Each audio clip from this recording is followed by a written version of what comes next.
Okay, get this. One of the richest men in the world, Jack Ma, doesn't actually consider himself a rich person. And that idea is at the very heart of his philosophy for success, a framework he shared with a group of young entrepreneurs in Kenya. And surprise, it has very little to do with money. I mean, that's a pretty wild thing to hear, right? His own wife told him, "You are definitely not a rich person." But that single quote, that one little sentence, is the key to unlocking his entire mindset. So let's dig into why he actually believes that. You see, the thing about Jack Ma is he never set out to become a billionaire. When he started Alibaba, he came at it with the heart of a teacher. He saw the internet not as some treasure chest he had to crack open, but as this huge, incredible library that he was just passionate about sharing with everyone. This one question he asked his wife, it really gets to the core of everything. Do you want a rich husband or a respected husband? And when she basically confirmed that, yeah, he wasn't the rich person type, it just solidified the path he was on. He chose to chase respect, not riches. So how does he think about money then? Well, he breaks it down into these three really fascinating stages. That first $1 million you make, hey, that's all you. That's the reward for your hard work, your hustle, your grit. You earned every single cent. But then, things start to get a little weird. Once you hit around 20 million, Ma says the money stops being just a reward and it starts becoming, well, a problem. Suddenly, you're not just enjoying it, you're actively worrying about it. Where do I invest this? Should I buy these stocks? And before you know it, the money starts managing you. And then you get to this level, $1 billion. And according to Ma, that money isn't even really yours anymore. It becomes this profound responsibility. He sees it as society placing its trust in you, essentially saying, we believe you can use this capital for the greater good better than anyone else, even the government. This whole mindset about wealth, seeing it as a duty, is really the bedrock for his entire framework for success. It's not about how much money you can stack up. It's about answering three fundamental questions that really lead to a fulfilled life. And here they are. First, how do you even become successful in the first place? But it's not enough to just get there. You also have to know how to sustain it, right? How to not fail.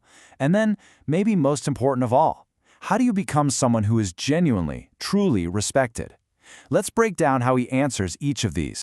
So Ma's answer to all this lies in a toolkit of what he calls the 3 Qs, 3 core types of intelligence.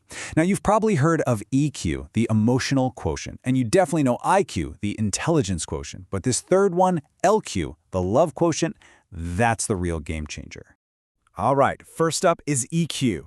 This is all about your people skills. If you want to answer that first big question, how to be successful, Medina argues that this is where it all starts. A high EQ lets you build amazing teams, understand what makes people tick, and get everyone pulling in the same direction.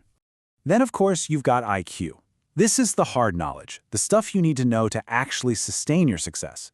It's the answer to that critical second question, how to not fail. You ever see someone get rich super fast and then just flame out completely? Munger would probably say that's a classic case of low IQ. They just didn't have the knowledge to protect what they built.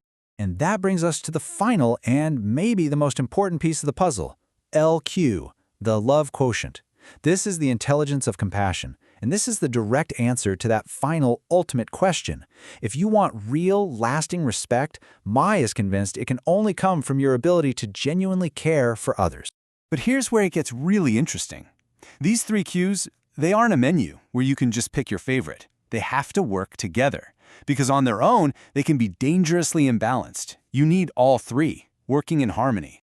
Just think about it for a second. We all know that person, right? The brilliant, super high IQ person from school who kind of struggled later in life. Why? Ma says it's often because of a lack of EQ. They just never learned how to work well with other people. Meanwhile, you've got these so-called street smart leaders with sky-high EQ who just crush it because they understand people and build incredible teams. Now, this isn't to knock formal education, not at all. It's just that the person who dropped out of school probably spent all that time mastering something else, something the real world values immensely, the art of working with people. And this is what leads to that classic, kind of humbling saying, right? The PhD student is an employee of the person who only finished 4th grade. Look, you can have a brilliant mind and be a magnetic leader. That combination of high IQ and high EQ will almost certainly make you rich. It might even make you famous. But here's Madonna's crucial warning. Without LQ, it's all going to feel hollow. You might be admired, sure, but you won't be truly respected. So this is really the end game of Matt's whole framework. activating your LQ. It's not about being the smartest person in the room or the smoothest talker. It's about deliberately building your capacity for compassion. So, how do you actually do that? Well, he says it comes down to these really simple, concrete, everyday actions. We're talking about genuinely caring for your team, respecting their ideas even when you don't agree, and having the humility to champion the next generation, knowing that they are going to surpass you one day. His advice for young people is just so simple, but it's so powerful. He says, look, don't just bury your head in books trying to crank up your IQ. Get out there, join clubs, work on teams, help other people. That's how you build your EQ and your LQ at the exact same time. At the end of the day, Ma's framework isn't really about becoming a billionaire, is it? It's about becoming a more complete human being. And it kind of forces us to ask ourselves, are we just building our resume or are we building our character? So looking at this balance of EQ, IQ, and LQ, what's just one thing you can do today to invest in the part of you that's actually gonna last?